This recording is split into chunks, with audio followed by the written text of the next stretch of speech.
ಮುದಗಲ್ ಭಾಗದಲ್ಲಿ ಸುರಿದ ಭಾರೀ ಮಳೆ ಮತ್ತು ಬಿರುಗಾಳಿಗೆ ರೈತರ ಕನಸುಗಳು ಕ್ಷಣಾರ್ಧದಲ್ಲಿ ಚೂರುಚೂರಾಗಿವೆ. ಶನಿವಾರ ರಾತ್ರಿ ಸುಮಾರು 2 ತಾಸಿಗೂ ಅಧಿಕ ಕಾಲ ಸುರಿದ ಧಾರಾಕಾರ ಮಳೆ ಹಾಗೂ ವೇಗದ ಗಾಳಿಯಿಂದ ಪಿಕಳಿಹಾಳ, ಉಳಿಮೇಶ್ವರ, ಕನ್ನಾಪುರಹಟ್ಟಿ ಸೇರಿದಂತೆ ಅನೇಕ ಗ್ರಾಮಗಳ ಜಮೀನುಗಳು ನೀರಿನಲ್ಲಿ ಮುಳುಗಿ ಬೆಳೆಹಾನಿಯಾಗಿದೆ. ವಿಶೇಷವಾಗಿ ಕಟಾವಿಗೆ ಬಂದಿದ್ದ ಪಪ್ಪಾಯಿ ತೋಟಗಳು ನೆಲಸಮವಾಗಿದ್ದು, ರೈತರು ಲಕ್ಷಾಂತರ ರೂಪಾಯಿ ನಷ್ಟ ಅನುಭವಿಸಿದ್ದಾರೆ. ಪಿಕಳಿಹಾಳ ಗ್ರಾಮದ ರೈತ ಸೋಮರೆಡ್ಡಿಯವರ 8 ಎಕರೆ ಪಪ್ಪಾಯಿ ತೋಟ ಸಂಪೂರ್ಣ ಹಾಳಾಗಿರುವುದು ರೈತರ ಆತಂಕವನ್ನು ಮತ್ತಷ್ಟು ಹೆಚ್ಚಿಸಿದೆ.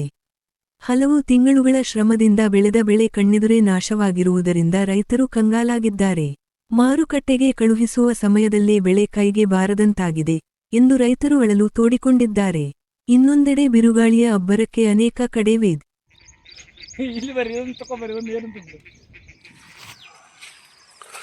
ಬರೀ ಹೊಲ ಪೂರ ಲಾಸ್ ಆದತ್ನಾಗ ಏನು ಬಾಳೆ ಮಾಡಕಪ್ಪ ಸುದ್ದನ. ಹಾಂ ಹಾಂ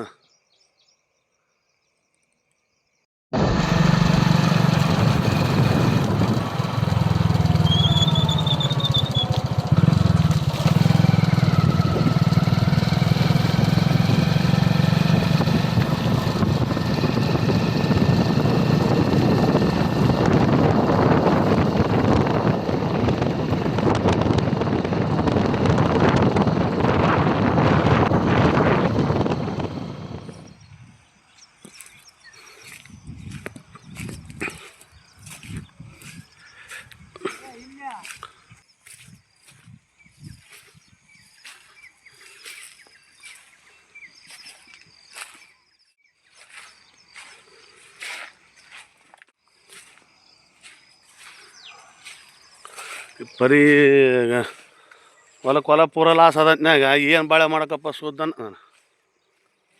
ಹಾಂ ನಾವು ಕೊಟ್ಟಂತ ಮಾಹಿತಿ ಇಷ್ಟವಾಗಿದ್ದಲ್ಲಿ ಲೈಕ್ ಮಾಡಿ, ಕಮೆಂಟ್ ಮಾಡಿ, ಶೇರ್ ಮಾಡಿ ಹಾಗೂ ಹೊಸ ಸುದ್ದಿಗಳಿಗಾಗಿ ಈಗಲೇ ಸಬ್ಸ್ಕ್ರೈಬ್ ಮಾಡಿ ವಿಕಾಸ್ ನ್ಯೂಸ್ ಕನ್ನಡ.